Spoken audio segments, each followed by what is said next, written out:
Hi, I'm Bryce Crittenden. Hi, I'm Caroline Land, and welcome back to EPL's Overdue Finds. Caroline, how's it going today? I'm doing well. How are you, Bryce? Great. It's a little cold out, so when you're listening to this, I really hope we're out of that awful deep freeze that we're in while recording this. Yes, I agree. Yeah, I know. Everybody says to always embrace winter.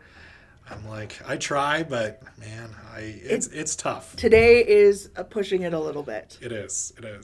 I'm really excited today about our episode because we have a first-time guest joining us today. And I always love, while it's great to bring back reoccurring guests, it's always great to introduce new staff to the Overdue Finds listeners, right? Absolutely. So yeah, joining us today for the very first time, manager of our Strathcona branch, Katie Turzansky. Katie, welcome to Overdue Finds. Thank you very much. It's great to have you here. I'm very excited to be here. Long-time listener, first-time caller. Nice. So you're the manager at Strathcona, right? Yes, I am. Yes. Yep. It's one of my favorite branches. I think a lot of people, too, if you ask them like what their favorite EPL branch is, Strathcona always comes up. It's like the perfect old school looking library. It collects a lot of people who think it's its favorite in 107 years of being there. You know? Yeah.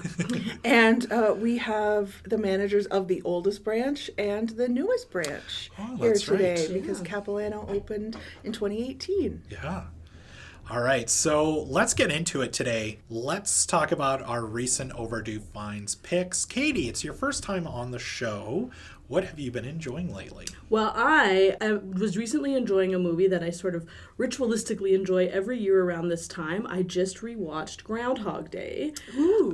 Classic. Classic, 1993 film starring Bill Murray.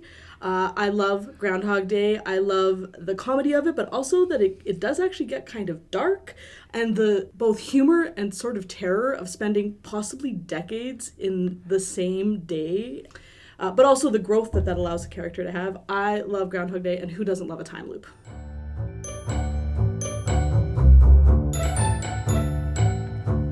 Hi, I'm Bryce Crittenden. Hi, I'm Caroline Land, and welcome back to EPL's Overdue Finds.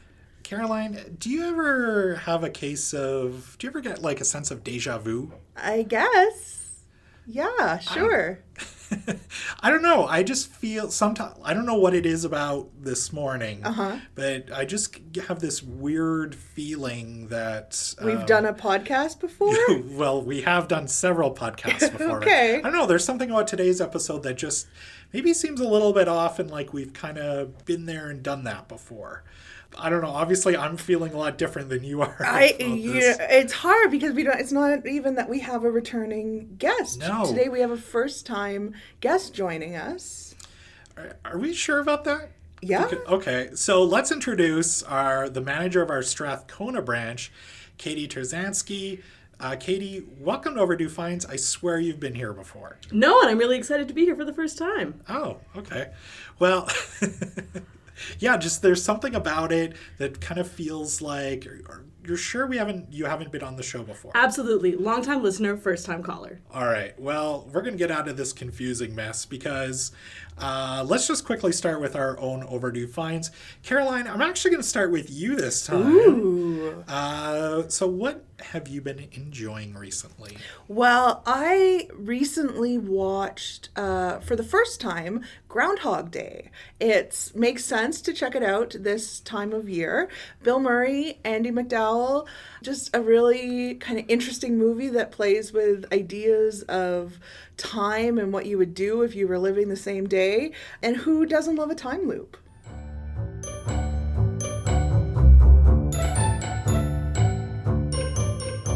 Hi, I'm Bryce Crittenden. Hi, I'm Caroline Land, and welcome back to EPL's Overdue Finds.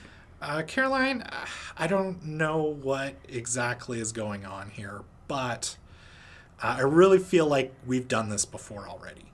What do you mean? Well, I don't know why, but something just feels off and I can't quite put my finger on it. Like we've already recorded this episode already. No, we haven't. No? I'm pretty sure. Okay, well, let's maybe go to our guest. Yeah. Who is joining us today.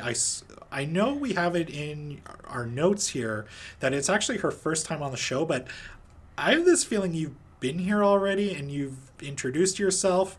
Katie Turzansky from Kona. No, I haven't been here before. I'm super excited to be here today. I'm a longtime listener, but I've never been here before. You're positive about that? 100%. Okay, I think I know what's going on here. So, of course, we're just having fun because today we are talking about time loops. So we really hope you're still with us and did not turn off this episode. So, Who doesn't love a time loop? yeah, exactly. Who doesn't love a time loop? So that's just it. Today, that's what we are discussing. In the past, we've talked about time travel on a previous episode. Caroline, that was actually your very first time on the podcast. And when we were talking about preparing for that episode, one of the first things I brought up to you was time loops, because some of my favorite time-based stories weren't actually time travel as much as they were time loops. So you said, let's set that aside. We'll come back to that. And now we have. Yeah, we have. It's perfect timing because obviously when you're hearing this for the first time, Groundhog Day is only like a few days away. So we thought, you know what? Let's talk about not only that movie, but some of the many other movies that really explore that kind of phenomenon of time loops. Yeah. And so as you mentioned, we're joined today by Katie Turzansky, the manager at Strathcona. Katie, what draws you to time loops? I think I love both the opportunity that's in a time loop when you see characters figuring things out, learning how to be better or do better as they get the chance to try things over. Who doesn't want that mulligan experience, that do-over experience? But that is always bumped right up against the horror aspect of a time loop and the tension of, like, am I ever getting out of here? And I think it's the tension between those two things that just make them so compelling, and that's why we see them again and again in films, in TV shows, and in books. So we touched on it already here, but let's talk about maybe the most famous time loop movie, and that's Groundhog Day. I assume everybody here has actually seen it. I know we joked around about it at the beginning. Yes. So nice. So what do you think of how it portrays time loops? Katie, because I know this is a subject that you love.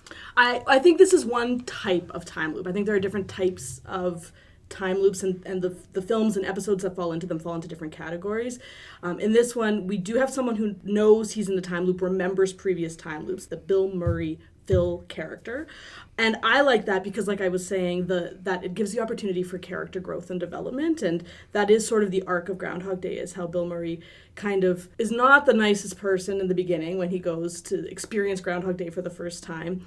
He takes a dip where he has the sort of no consequences part of having no tomorrow. Then he has the sort of despair part of having no tomorrow before he really starts to build up and really has this kind of redemption arc where he becomes a better person. And all of a sudden, you know, the fresh morning is the most wonderful thing he's ever experienced. And he's a completely different person than he was the day before because it was decades. Yeah. Yeah.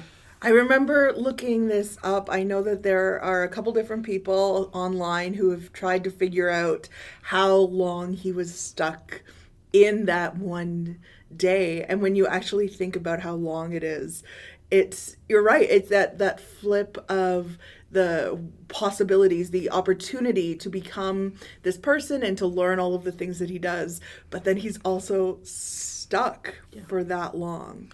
Yeah, I've heard various theories on that. I've heard everything from like over 100 years to, I think probably the more realistic one is about 30 or so years. Just because if you've seen the movie, of course, you know he learns to play the piano flawlessly. He becomes an ice sculptor. So obviously stuff like that does not take, you can't do that in a few lessons. But to me, that probably makes sense. About 30 to 40 years, he's probably stuck in that thing. Yeah, I was reading a blog that was discussing this as well. We clearly all Googled the same thing because it's one of the questions of the film because it deliberately kind of obscures how many of those I've got you babe mornings he has. There's one blogger who thought it was more like 8 years, but the arguments are kind of like it would take at least a decade to get to that level of skill in some of those things. And so it is probably 30 or 40 years of the same day and no one else around him remembering that. So what that does in terms of your ability to have relationships with the people around you when you're the only one who knows that you've known this person for 30 years, like that's In some ways, it actually reminded me of Twilight. And hear me out. I'm just about to Hear gag, me but- out.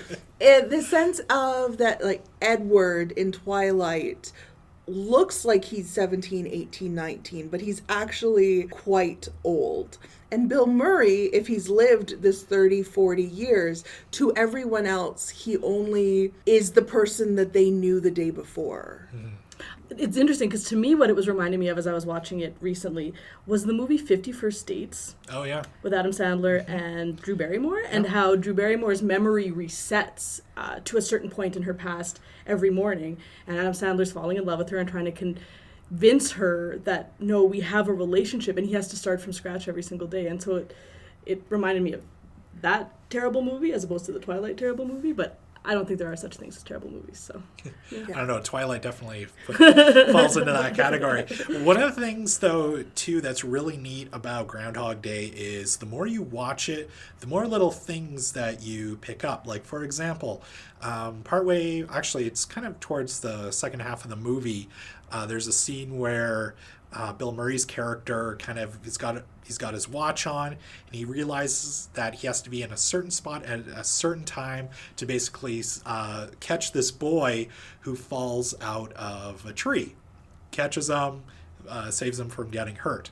Now, if you go back kind of about 40 or 30 minutes earlier in the movie, when he's in the hospital with the old man, you see that kid in the background in like basically a cast where he obviously fell out of the tree and broke his leg. So that kind of leads me to think that he's definitely been in this thing for way longer than 8 years, because he knows all these details about absolutely everybody in the town. And there's no way you just casually remember those all those details without continually talking to the same people. So yeah, if you get a chance, obviously we encourage you to watch Groundhog Day, but even if you've seen it before, go back and rewatch it and look for those little details in the film. It's quite smart. there's definitely craft to how it was put together because of it.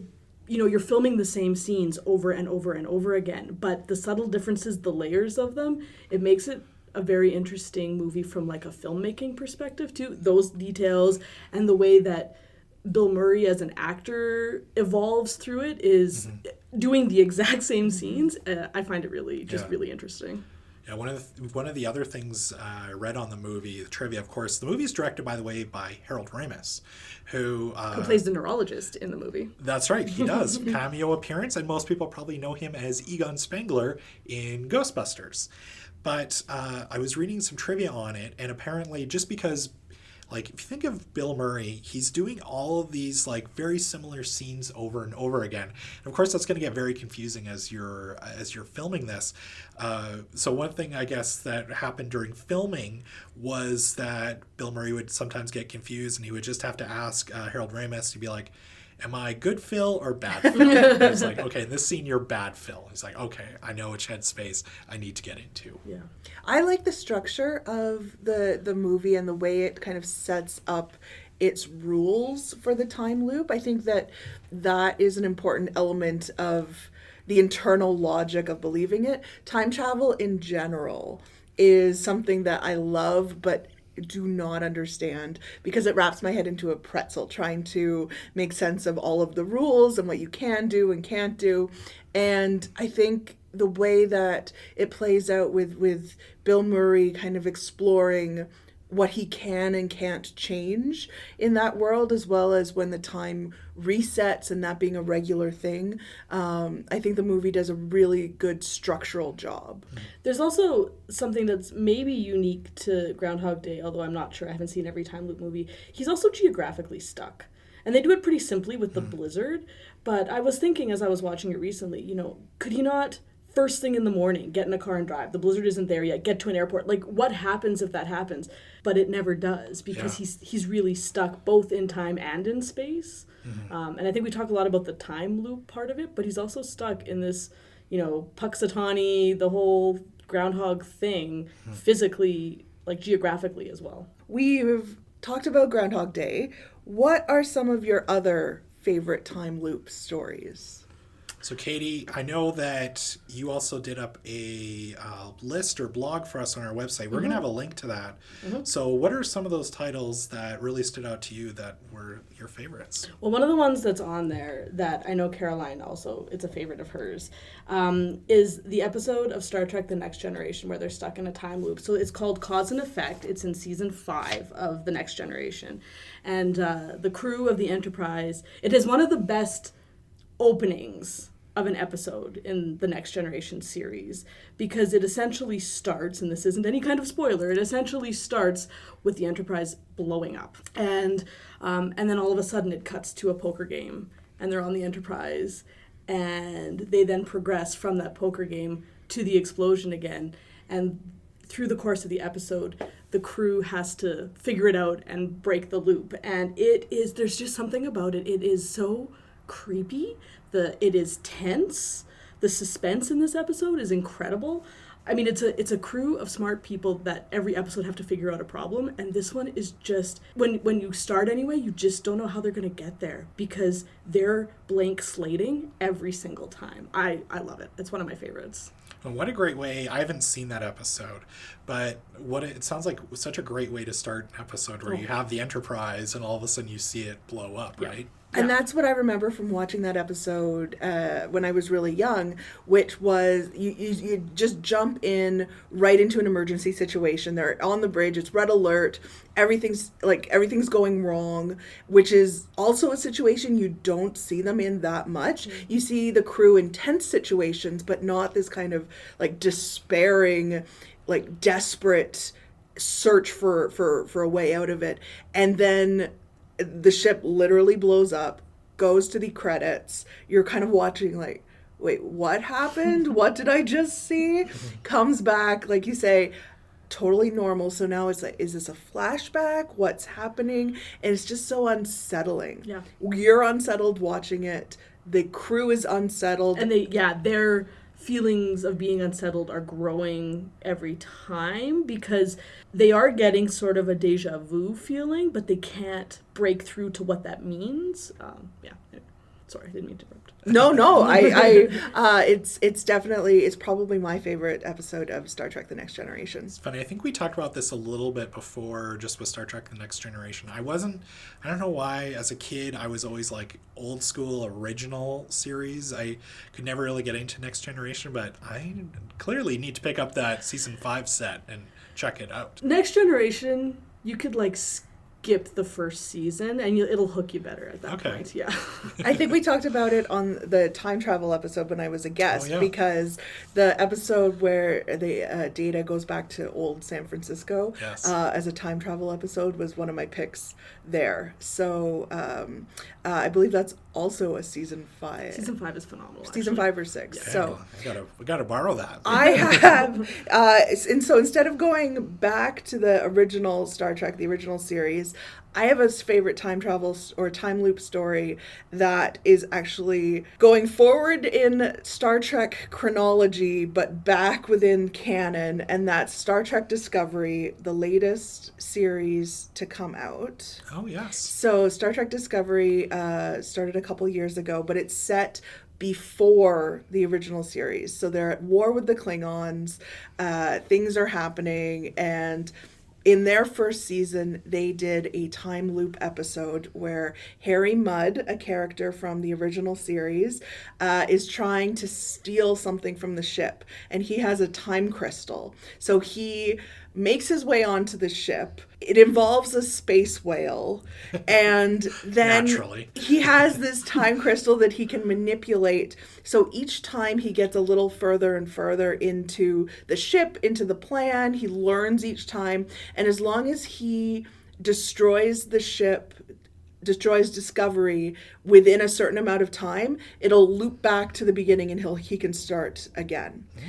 Which is working really well for him, except one crew member exists out of the time stream. So he knows what's going on, but each time it resets, he needs to get people back on board, because even if they, by the end of it, like in Groundhog Day, Bill Murray knows what's going on. Yeah. Here, when it resets, everyone else except for this one character who exists out of the time stream for reasons I don't really understand, but I'm sure are very clear if I rewatched it. And it's just really fun. One of the things I love about this episode, aside from a time loop, is it shows the crew of the Discovery at a party, and there's like music and they're drinking and they're dancing, which is just kind of fun. You don't see that a lot on Star Trek. Yeah. And but it's also, got this elements of, Bryce, if I was in a time loop and was trying to convince you of what was happening, what could I tell you that would get you on board? Like, it asks questions like that. Yeah, so that's another Star Trek episode. I mean, Cause and Effect has my heart. This one is just a fun time, but first season of Star Trek Discovery. We should also mention, first season of Star Trek Discovery. Yes. A member, quite literally, of the Overdue Finds family is in a couple of episodes. He is? Yeah, so my brother Jeremy Crittenden plays Lord Elling in, I think it's the third last, like 2 or 3 episodes of that first season of Star Trek Discovery. Yeah. So go and check it out. Celebrity. Yeah. Yeah. We talked about doing a Star Trek episode eventually, so we'll definitely have to chat with him about that and his experiences. So I'm going to also recommend one. Actually, I just watched it for the very first time this weekend. It's kind of like a horror/thriller. It's called Happy Death Day. So the concept of this movie is actually really interesting. Basically, this university student, she wakes up in the morning and it's just like any other day. She's a little hungover, and the only difference is towards the end of the day, she is murdered. She wakes up the very next day. So she is stuck in this time loop essentially until she can figure out who it is that's trying to kill her and to stop them. So it's funny because I say like horror thriller, but this thing's actually way more probably of a dark comedy than anything. It's got like a PG-13 rating, so obviously people do get killed. It's not gory at all, but it's actually a pretty fun movie. And they actually have a sequel as well, and I haven't seen it yet, so it's called Happy Death Day to You. And apparently in that sequel, they explain why she's stuck in a time loop in the first movie. So there are some unanswered questions. There are, yeah. Well, it's weird because when I was watching it, I just watched it the day before we recorded here, and it's funny because I kind of think to myself, and Groundhog Day is like this too, where you're like, why is this person stuck in this situation? Obviously, the movie doesn't explain it. She wakes up, she's got to figure out who's trying to kill her, and she's got to stop them. So easy plot. It's a lot of fun. Yeah. Yeah. Yeah, I like in the Star Trek episode, going back to Cause and Effect, which I could talk about all day, by the way, so you might need to jump in. There is an explanation. They stumble into this temporal space of it. There's Kelsey Grammer is involved. They never have to explain it in Star Trek. They just say that there was an anomaly in like Of the course. space-time whatever, and then that's the why, right? And it totally makes sense in that universe. Yeah. And it does. Yeah. Whereas something like Groundhog Day, Happy Death Day, you're kind of like, well, why is this happening like this? But you're selling Happy Death Day, because I was aware of the movie, but I'm not a horror viewer at all, or almost not at all, and so I kind of had avoided it. But you're making it feel like something I could check out. You know what? There's nothing in there that made me jump at all. Yeah, that's what I hate. I hate the jump scares. Yeah, there's no jump scares at all. So it also sounds a lot fun. like there's a book called Before I Fall that is exactly that. It's a high school senior who is reliving her death day. Okay. Many times. It's sort of a YA. Lauren Oliver, I think, is the that's it. author. Sounds very similar to that. Yeah. And also in this kind of figuring out a murder subgenre of time loops, the book The Seven Deaths of Evelyn Hardcastle by Stuart Turton, which is also known as The 7.5 Deaths of Evelyn Hardcastle. I'm so curious about that. I haven't read it, but I know that it has, in North America, an extra half death, and I'm so in the title, and I'm so curious about what that means. But anyway, carry on. I believe, and maybe I'm just repeating false information, but I think it was either to avoid similarities or piggyback on similarities to the 7.5 Husbands yeah. book. Which I think is also an Evelyn, but it's not Hardcastle. Yeah. Anyway. Of someone else. Yeah. Anyway, The Guardian calls this Quantum Leap meets Agatha Christie. Interesting. Which I'm there, great. Yeah. right? And it's time loops, but also body swaps. So the character wakes up one day in someone else's body, so they have to figure out who they are, what's happening, and then over the course of a week, they kind of wake up in different bodies to get the perspective of who killed Evelyn Hardcastle. And it's great. It's the kind of book that has a map at the beginning of it of like the manor house and the grounds and all of the secret passageways, which is really fun. But then also you're trying to keep straight who the characters are and what happened, and it fills in some of the context as you go along. Like you see kind of the same thing as like the boy with the broken leg. Yeah. If you see someone running down the hallway upset in day 1, you might not know why until day 4. Yeah, but that's another interesting. It's a book. I would be very surprised if it didn't get adapted into some kind of media. Yeah, it came out in 2018, and it has been pretty popular since. Like in the 2 years since it's come out, it was early 2018 that it came out. It's been on our like hits to go that whole time, I think, and it's been pretty popular. That reminds me, sorry, a little bit of a side tangent. Just with we were talking before we started recording about Knives Out. We almost need to do just a murder mystery type kind of episode. Agatha Christie, Clue, Knives Out, all that fun stuff. Yeah. One of the other movies I have to bring up, just because this movie is literally, it really is similar to Groundhog Day in a way where it's like the very definition of time loop, is Edge of Tomorrow, starring Tom Cruise and Emily Blunt. I love this movie. Yeah. And I didn't expect to. This is why I'm jumping in. I'm so excited. Because I was like, all right, fine. Like, I kind of watched it sort of begrudgingly, and I love this movie. And so I was saying how there's sort of different genres of time loops. It's what I consider the video game genre of time loop, which is like the live, die, repeat. And I also think another classic time loop movie that fits into that category is Run Lola Run. Yeah. Where she's basically, she's doing a 20-minute loop where she has to get the money and save her boyfriend.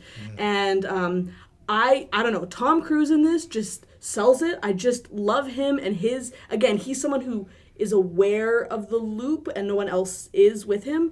But also he's sort of hapless in this movie. Like he's like a PR guy who ends up in the middle of a battle and has to, over his repetitions, figure out how to survive. I love it. I think it is charming. I think it's funny. I really like it. Sorry, I've cut you off, but I really wanted to talk about this movie. No, you described it perfectly, and that's what I had down in my notes. This is essentially like this is a live action video game. Yeah. Really, he gets planted in this almost really, it is an impossible situation where he's trying to not only survive but kind of end this like earth-ending apocalyptic war, and he keeps dying. But just like in a video game, your character dies. There should be something you probably should have learned when you died from playing that. So he just keeps going back, and he has to go through training again. And it's a very smart movie. And it's too bad they kind of had to dumb down the title for the home video release. Because it's released as... when it came out in theaters, it was released as Edge of Tomorrow. Mm-hmm. Yeah. But when you go to, like, let's say you want to buy a copy or look it up, it's under Live, Die, Repeat. In our catalog, it's under Edge of Tomorrow. So if you're looking it up in our catalog, Edge of Tomorrow. But then the image and the cover, it looks like it says very big, Live, Die, Repeat, and I'm not clear if that is another title or if that's sort of like the tagline. I'm not actually super clear. I think it's both. I do too. I think I haven't watched it, like I saw it in the theater and I haven't watched it since. But so I don't know if you watch a home video version of it, if it actually says Live, Die, Repeat as the title. But I do know, like, me and my friends caught that when it came out on Blu-ray. Because it was like Edge of Tomorrow is small and in kind of like the bottom corner of the cover art, where it's like Live, Die, Repeat. And that, I mean, if you didn't know any better, you would assume that's the title of the movie. Yeah. So, Katie, you mentioned that you were a little hesitant about this movie. What do you think it was that won you over? The time loop. I honestly, no, I didn't, and this is interesting. Edge of Tomorrow, there's nothing in that particularly tells me that it's a time loop movie. If it had been Live, Die, Repeat, I might have had a clue. Yeah. But I just sort of thought this was like a Tom Cruise war aliens movie. Action. Like I didn't know a lot about it going into it, but I definitely didn't know that it was that time loop aspect. And so right away I was like, this is not the movie I was expecting. And then it was actually so well done on top of that. It wasn't just a time loop, it was a good time loop, and I don't know, I loved it. That's another one, too, where I think I remember doing reading on it, where they think he was, similar to Groundhog Day, he was stuck in that time loop. I think the estimate on his is like almost like 100 years. Yeah. Just based on some of the first few ones where he just dies automatically as soon as he hits the battlefield, and then to get to where, the end of the movie. So it's sometimes when you're stuck in a video game, it does feel like 100 years. Pretty you can't much. get past whatever. Yeah, I'm still playing some video games from early 2010s that I cannot get through. Fallout 3. So yeah. Oh, the Fallout video games are so good. Yeah. That's a whole other day. With that one, just thinking about the internal structure, it's been a while since I've seen Edge of Tomorrow.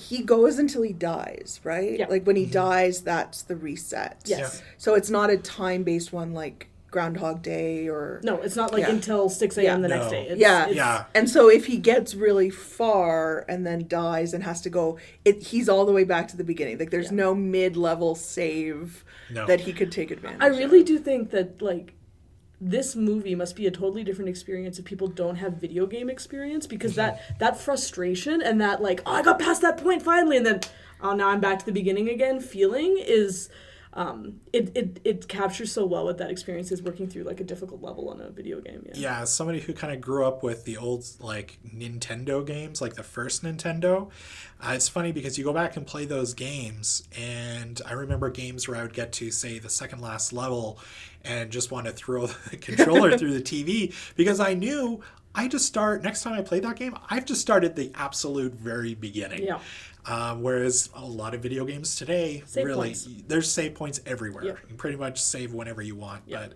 But video game kind of time loop, that is pretty much a perfect example of that. Mm-hmm.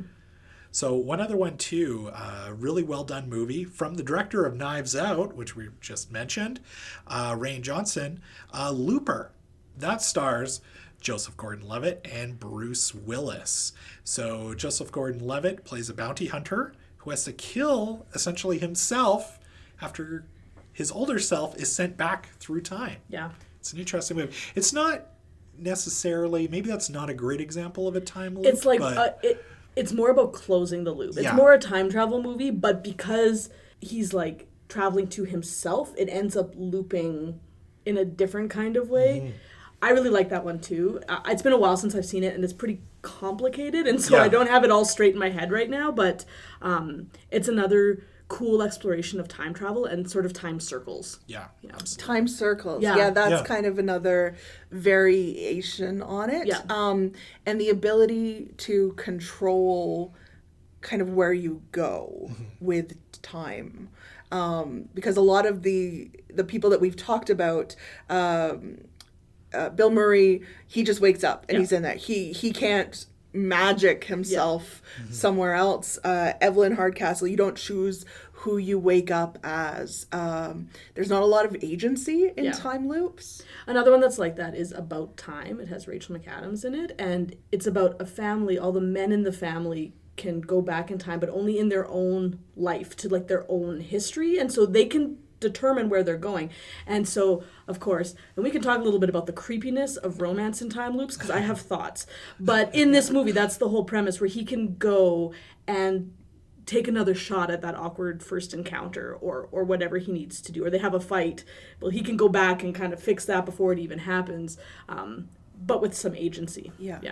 Well, and the romance of it with with Bill Murray, Andie MacDowell, and Groundhog Day as well. And yeah, there are a lot of things that you could pick up on. It's just it's so creepy because you have Bill Murray, who has known her for 40 years or hundreds of years and has been learning things about her this whole time.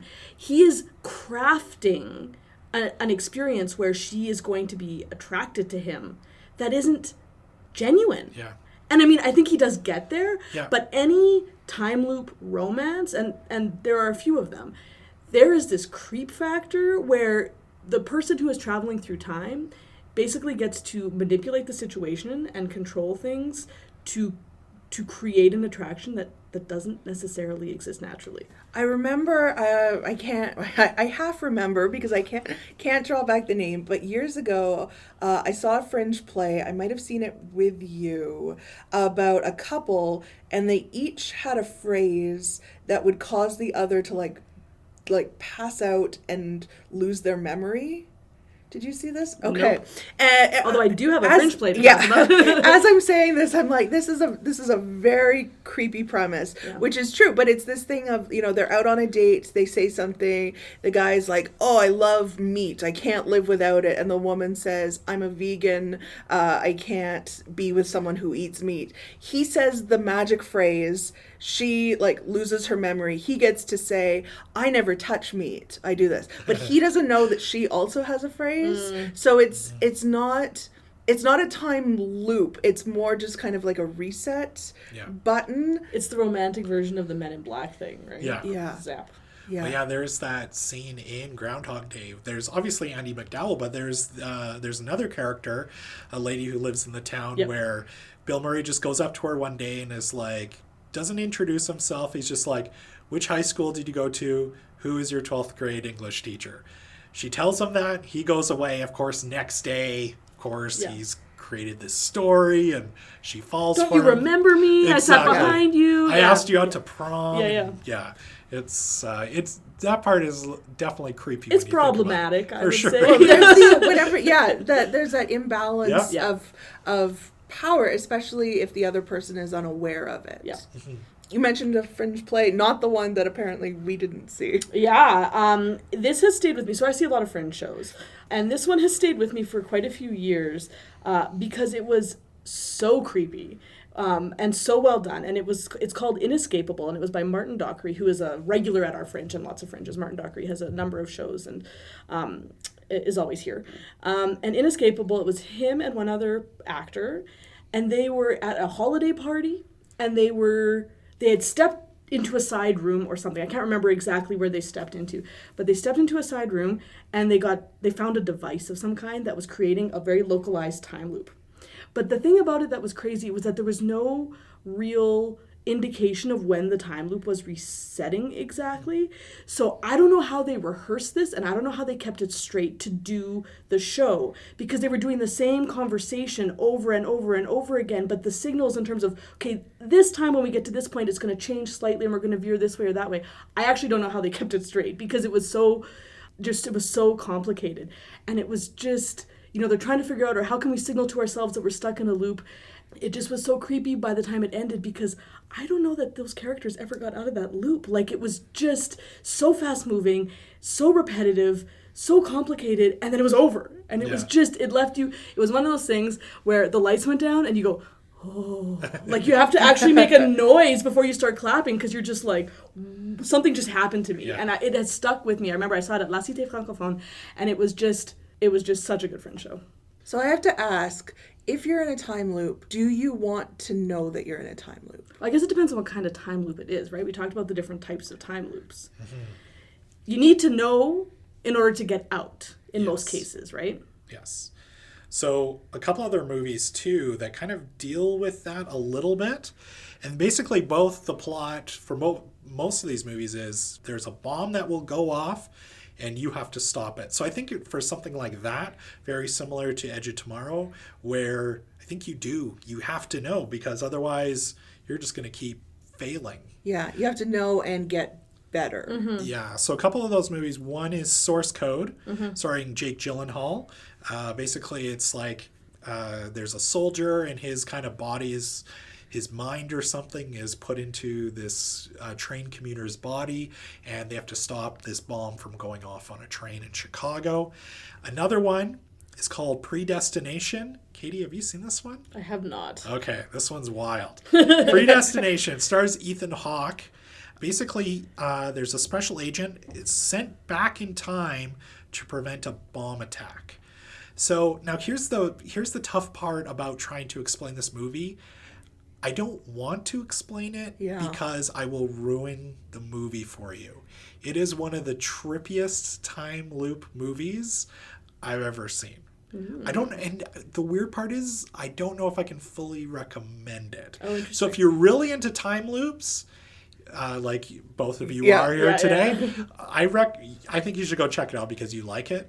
But I would be curious to get your thoughts on the movie after you watch it. Interesting. I will check it out. There's something that just hooks you when someone says, I don't know if I can recommend this, because then you want to know more. Well, let's just say, because it stuck with you enough that you're still sort of thinking about it. And you know, so that in itself, even if it's maybe not like an enjoyable experience, it's a recommendation because it's a puzzle. So I'm into it. I'll check it out. It really is a puzzle. That's such a good word. I think there is a really strong puzzle element to time loops. Well, and there's a genre of which these are a part. Deja vu is also a part of that, where the time loop is used deliberately by the people in the movie. They have the technology or whatever to do it to solve something. The bomb going off, the terrorist attack, whatever it is. And whether it's they're reliving the last 8 minutes of every victim's life, or they're, possessing someone to live that experience and figure it out, that sort of deliberate use of the time loop as a tool to figure things out is what I was speaking about earlier in terms of the potential of a time loop. It's similar to Bill Murray learns how to become a better person. Well, maybe someone else learns how to stop the terrorist attack or whatever. There's that I get to try again and figure this out opportunity that a time loop presents. So looking through a Wikipedia list of time loop movies, you'll notice that a lot of them fall into two categories: horror and Christmas. Why do you think time loops work for these genres, and what elements do you think make for a good time loop story? First of all, I think we need to figure out who's going to make the horror Christmas time loop, because I think that crossover needs to happen. It has to. It has to happen. Yeah. I think horror is because there's something innately terrifying about the idea of being stuck in a time loop and the possibility that you come out of it and it's 200 years later and the world that you thought you were in doesn't exist anymore. Mm-hmm. Like that, to me, is, like I said, is part of the appeal of it, is that there's a scariness to time loops that's engaging, that's interesting. For Christmas, I think that the reason we have the great Christmas ones, like we have the Huey, Dewey, and Louie one, I don't remember what that one is called. Once Upon a Christmas? The Disney one, yeah.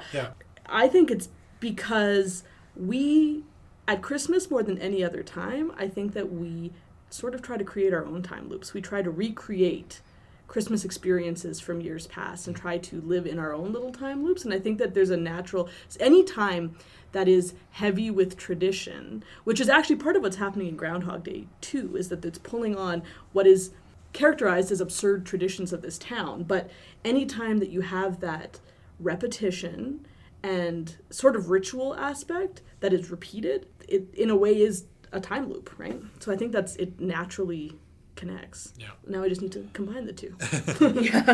Yeah, I think for me, they're two sides of the same thing, which is like hope and horror. And with any kind of time loop, especially the ones where you're aware of it, as many of these are, there's the potential to make things better or to make everything worse by reliving it. And it can kind of go either of those two ways. And yeah, even a really low-key time loop is really stressful. Like these are, like the horror element of it is just you're unstuck from time, you're unmoored. It's funny, you're saying unstuck, but I think of it as stuck. Like you're trapped in a particular segment of time, but you're also disconnected from the regular flow of time. Yeah. And I think there's something too, especially with Christmas, there's something about redemption in a lot of these stories. I know it's not necessarily a time loop per se, but I mean, looking at, say, something like A Christmas Carol, obviously. Definitely. Ebenezer Scrooge, not the greatest person. Even, too, a movie that I talked about earlier, Happy Death Day, when the protagonist wakes up, and you see this for the first, maybe half of the movie, she's not a good person at all. So, she has to learn kind of that lesson herself while going through this whole process. And I mean, even too, something like, once again, it's not a time loop, but kind of a time travel movie, Family Man with Nicolas Cage. Yeah. He has to learn this lesson.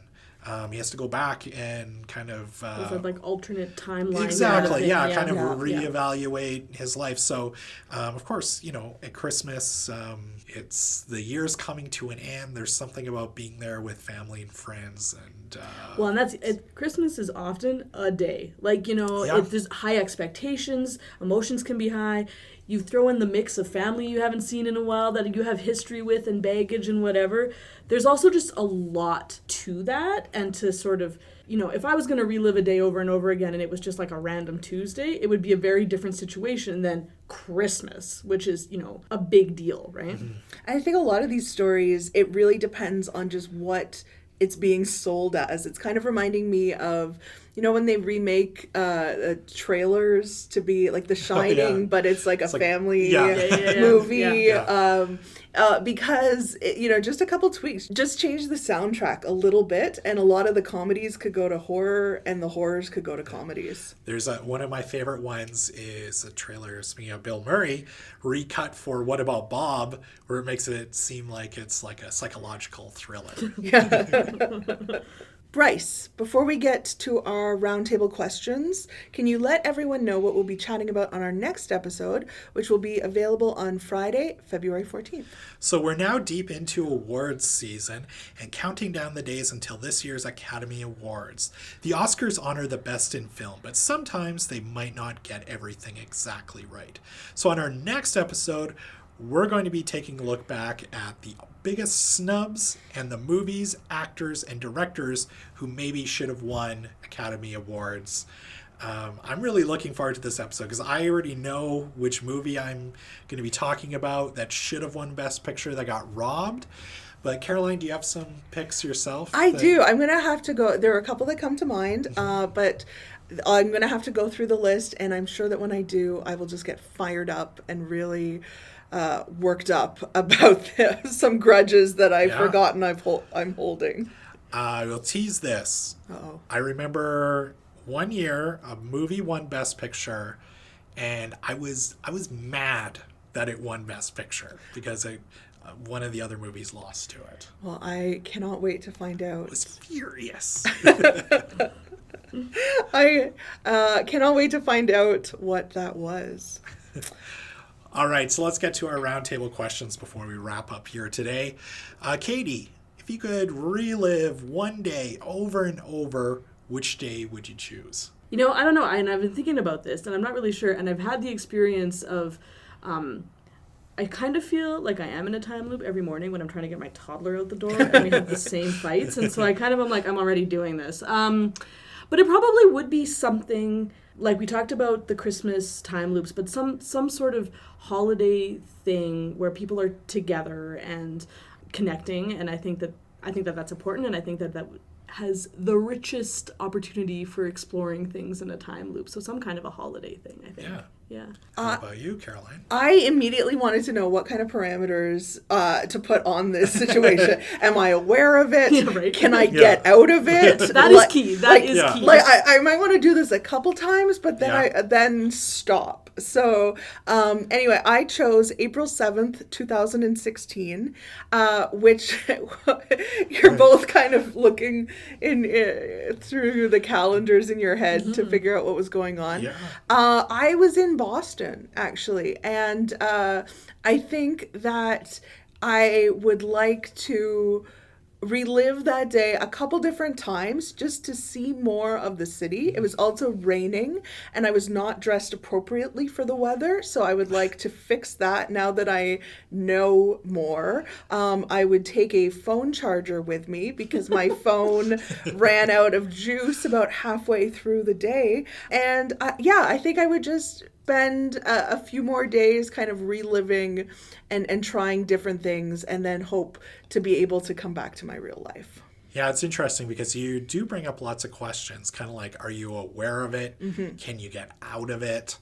For the sake of, the question, if you had to just relive one day over and over again, Katie, similar to your answer, I think I would probably choose like maybe a day where I was on holidays. So one of the days I thought of, I don't know the exact date, but Cheryl and I were in Maui, and I remember just chilling on the beach, and it was an awesome day.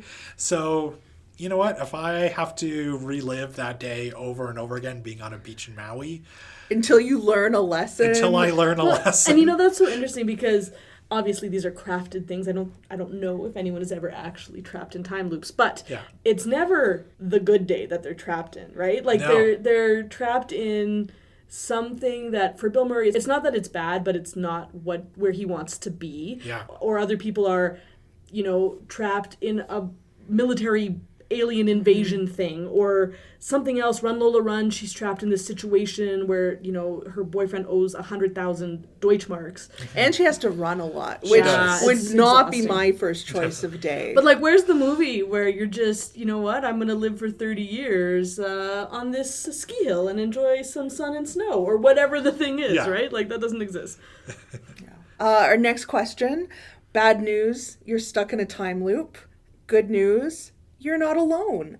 What person, real or fictional, would you like to have join you for your time loop? Okay, well, I'm going to say Sam and Dean Winchester from Supernatural because I haven't had a chance yet to talk about their time loop, but it's one of my favorites. And when they get stuck in, I think it's season 3, of Supernatural, which is an episode that features Heat of the Moment by Asia as the wake-up song, and it's awesome. But anyway, they seem like a couple of guys who could figure this out, right? Like they're gonna be able to figure out what they need to do, figure out who they need to convince, and then do it to get us out of the loop. So I'm voting for Sam and Dean. They've seen some stuff. They know what's going on. Yeah. That's a show where I cannot believe it lasted as long. It's still on. Is it still on? I haven't watched it in ages. It's either this or next season is the last. Okay. It's insane. But I do recommend, it's called Mystery Spot in season 3. It's one of my favorite episodes of the show. Okay. Caroline, how about you? I stuck with my gut answer. I don't fully understand why. It is The Rock. Good. It's just like I'm stuck in this situation, and I punch your way out of it. Yeah, he'll just lift whatever you need to lift, and away you go. But also, I think we could get along. In terms of being with someone for potentially 30, 40 years. He's got a personality. He seems delightful. Family man. Yep. I'd love to hear his experiences from his life story as we're figuring out what we need to figure out. So, not really sure why. He'd make sure you drink enough water, probably. Which I need. I need someone to do that. He might make you work out, though. Well, we'll see how it goes. I would watch that movie. You and The Rock. Oh my God, yes. Stuck in a time loop. It's called Between a Rock and a Hard Place. Oh my God. Done. So you heard it here first, everybody. So that on my notes here I have The Rock ? On my sheet. Bryce, who are you stuck with? I went with an obvious answer on this one. I think it would be Doc Brown from Back to the Future. Yep. Brilliant guy. He invented a time machine with the flux capacitor. So if anybody's going to get us out of that time loop, it might take us a few tries, a little bit. Yeah, he's going to screw it up a little bit. Yeah, hijinks would happen. But Doc Brown, if I'm stuck in a time loop, he's getting me out of there. Fun fact about me, one of the longest ongoing arguments I've had with my husband is an argument about the various alternate timelines of that series and what happens in which timeline and what is in the past of what. We continue to fight about that to this day. Really? Yeah.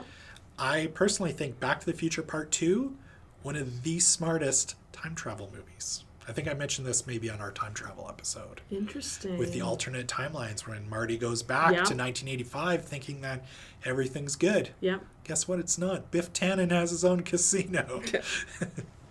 I have no strong feelings about Back to the Future. Yeah, we have to address that in another episode. I think we did. We're gonna put you in we a did in the time loop. past. We Bryce. did. We're going to put you in a time loop where all you do is watch the Back to the Future movies Until I develop strong opinions. That's right. Katie, thank you so much for joining us. This was a blast. Is there anything coming up that you want people to know about? Yeah, I want to talk a little bit about Family Day. So people may or may not know that all the libraries are open on Family Day on February 17th. At my branch at Strathcona, we are doing Bubblicious, where we're doing activities and science around blowing different kinds of bubbles, different shapes, different colors. I don't even know what, but it's going to be awesome. But there are activities at all our locations across the city, and we are open the afternoon of Family Day on February 17th. Nice. So you can sleep in a little bit, and then head down to Strathcona and some of our other branches, play with some bubbles. That sounds like a Family great day. fun, yeah. Yeah, and you can check out all the programs and fun things we'll have going on at epl.ca. So we hope you've enjoyed today's episode, no matter how many times you may have listened to it. Make sure that you're subscribed so that you automatically get our new episodes. Please leave us a review on Apple Podcasts. We love getting reviews. And if you like what you hear, tell a friend about the show. Yeah, and don't forget that we'll have a link to everything that we talked about in today's show notes, including a link to the list that guest Katie Turzansky created on epl.ca. If you want to share your own favorite time loop stories, because I know we didn't quite touch on all of them today, or your thoughts on Groundhog Day, email us at podcast@epl.ca or hit us up on Twitter by using the hashtag EPL Overdue Finds. Thank you for listening, and we'll see you next time.